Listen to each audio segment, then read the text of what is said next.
मुंबई अहमदाबाद राष्ट्रीय महामार्गावरील उड्डाणपुलाचा कठडा तोडून ऑइल टँकर रस्त्यावर खाली कोसळला असल्याची घटना घडली असून या घटनेत गंभीर जखमी झालेल्या चालकाचा उपचारादरम्यान मृत्यू झाला आहे।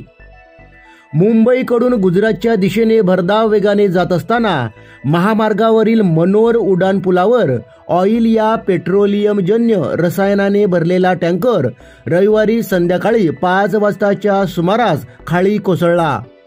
चालकाचे टँकरवरील नियंत्रण गेल्याने हा भीषण अपघात झाला।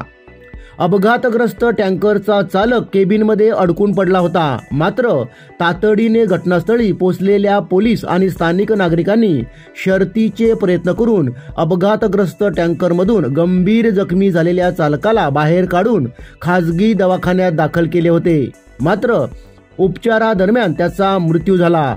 आशिष कुमार यादव वय 28 असे मृत्युमुखी पडलेल्या चालकाचे नाव आहे। टँकर उड्डाणपुलावरून सेवा रस्त्यावर कोसळल्याच्या वेळेत खाली कोणतेही वाहन किंवा नागरिक नसल्यामुळे सुदैवाने मोठी दुर्घटना टळली आहे। ही घटना सीसीटीव्ही कॅमेऱ्यामध्ये कैद झाली आहे।